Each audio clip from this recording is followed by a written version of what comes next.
Hey guys, just a quick video today. I'm going to be talking about my top things or top foods that are masquerading as health foods that we want to avoid. I wanted to put this together because I've been talking to a lot of people recently about their nutrition and things they're doing, and there's lots of things out there that's marketed to us and our kids, sadly, that are as health foods, as things that are good for you to eat, but sadly that they're not. So I'm going to run through the top ones that really actually annoy me, so you could look at this as a bit of a rant. I don't normally do rants. The only people who normally hear me ranting are the ones who are unlucky enough to spend time with me in a close proximity. So first thing for me that really pushes my buttons that I think just shouldn't exist are juices, juice cleanses. Okay, this is well, it's not that new actually, it's been going on for a while, but firstly, a lot of these things are just rammed full of sugar. You miss out on a lot of the dietary fibre that you need as well. And there's lots of man-made chemicals and things in there as well. Now, we all know people who've been successful on cleanses, okay? Yes. However, what about all the other people who haven't been successful with cleanses? And just think about it for a minute. Really think about it. If you cut food out of your diets, out of what you're eating on a day-to-day basis, of course you're going to lose weight. If you stop eating food, you will lose weight. So my number one thing that I love to hate are juice cleanses. Okay. Second to that is going to be cereals. All right. Now, these are marketed heavily towards our children as well, and we have to be hugely careful with this. They're rammed full of sugar. Okay. The Special K diet, I'm going to attack one specifically right now.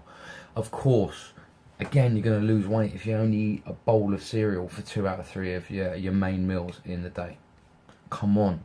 What happens when you start eating food properly after that and you start eating meals day in, day out? Okay, cereals full of sugar, full of man-made crap, no good. Ignore them. Don't put them in there. Okay. Diet drinks, number 3. All right, so we've got in there, again, they take the sugar out, so it's low in calories. But there's a lot of studies around that which will show that a lot of the man-made sugars in there are going to cause similar types of hormonal responses to what sugar would do in your body anyway. Second to that, a lot of the sugar substitutes that you use, studies now later down the line are showing some of the real adverse potential effects that can have on a nervous system. So some of these now are being proven to be neurotoxins, yet they're still being used.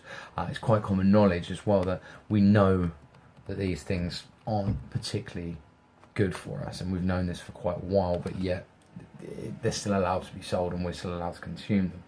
And my final one is going to be fruit flavoured yogurts. And again, they're another one of those things that's heavily marketed towards our kids.